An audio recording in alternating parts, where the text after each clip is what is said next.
This isn't going to be easy to talk about, but I need to get it out. It's like, it all blew up in my face, and I'm still reeling from it. My name is Cassidy, and I'm 28 years old.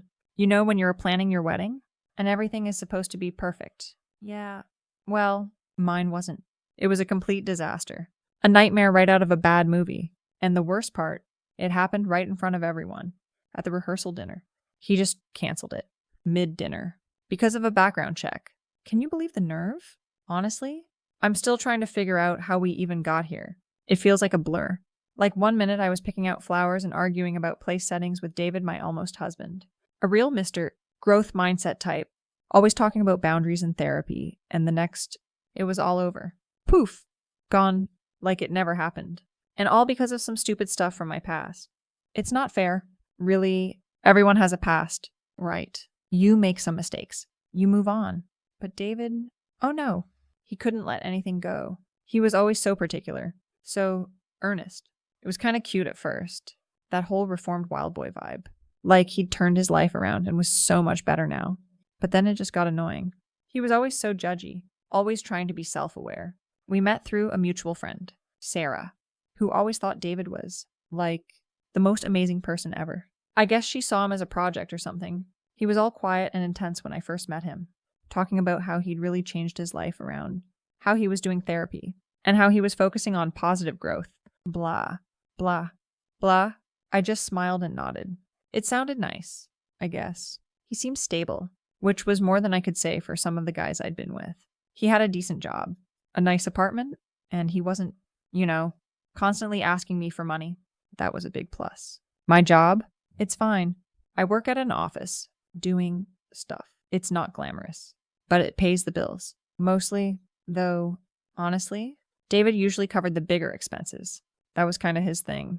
Being the provider, he was really into that traditional stuff. Things moved pretty fast with us. He was so smitten, always telling me how I was different, how I made him want to be a better person. It was sweet. For a while. He'd bring me flowers, take me to fancy dinners. He even helped me out with some of my car payments when I was a little short. I mean, who wouldn't like that? I'd post cute pictures of us on Facebook, looking all loved up.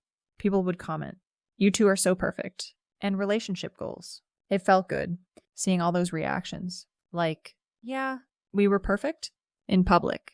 Anyway, behind closed doors, it was a little different. David was a lot.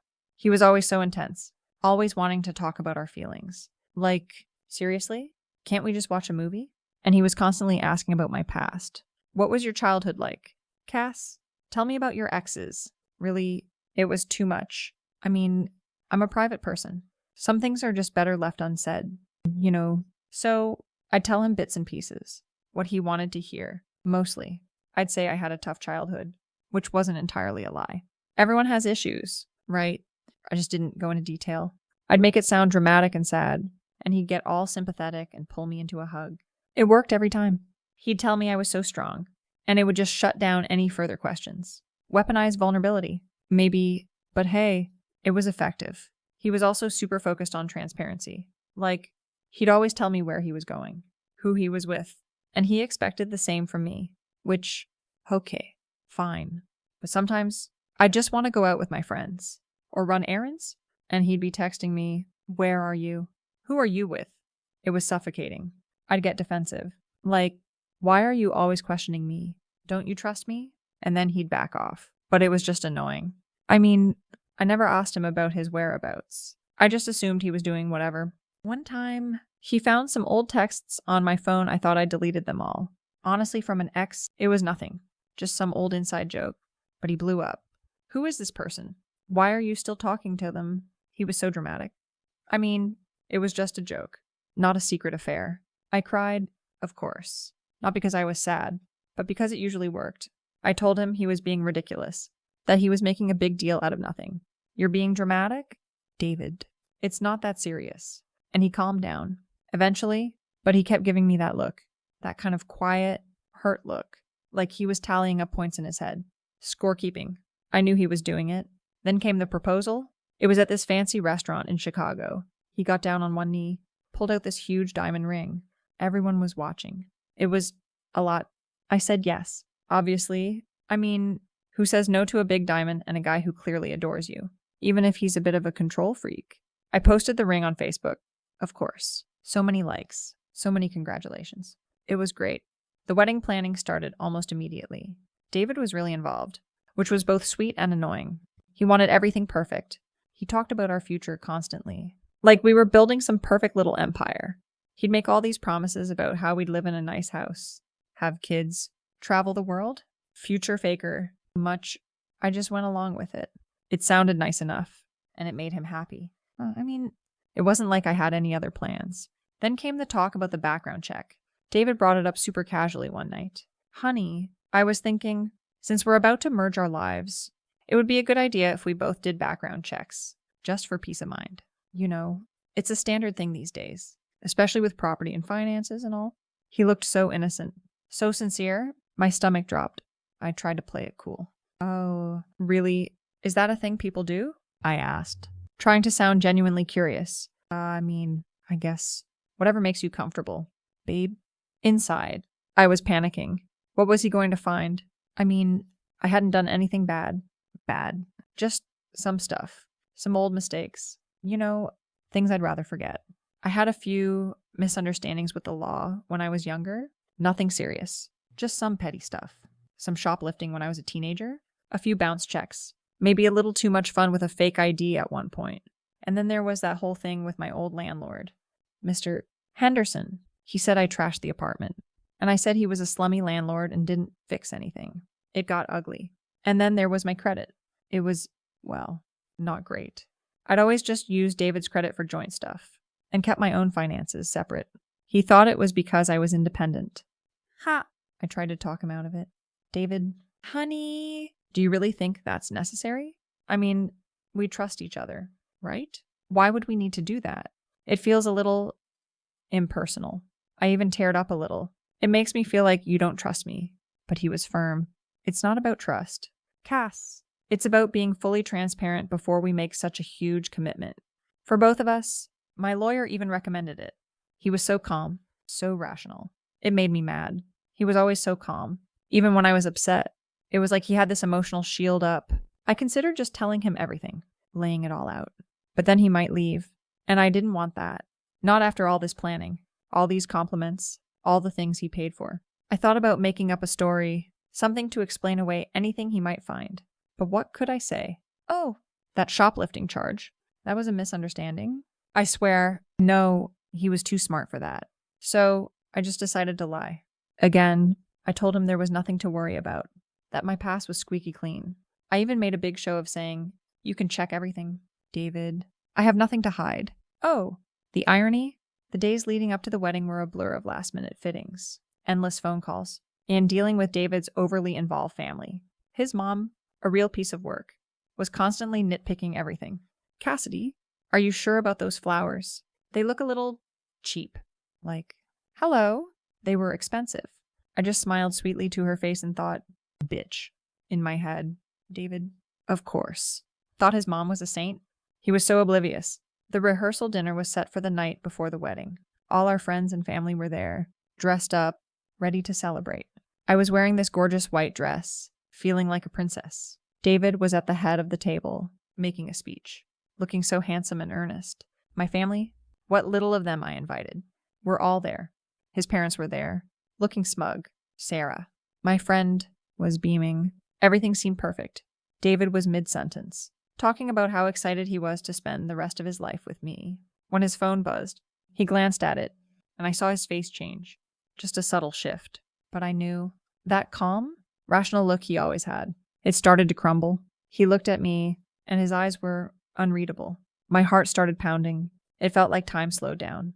He finished his speech, his voice a little strained. Then he stood up, cleared his throat, and said, "Everyone, I have an announcement to make." The room went quiet.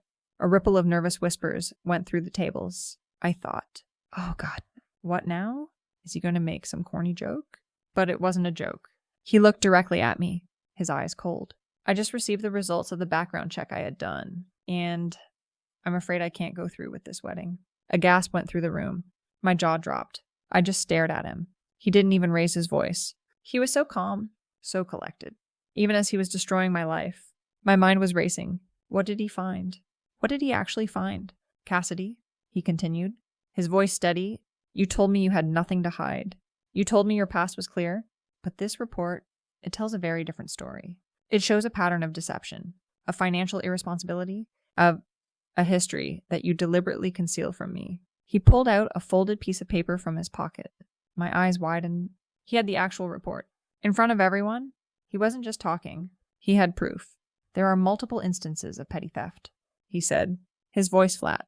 Bounced checks, a civil judgment for property damage from a previous landlord, and a credit history that is less than ideal. All things you explicitly denied when I asked.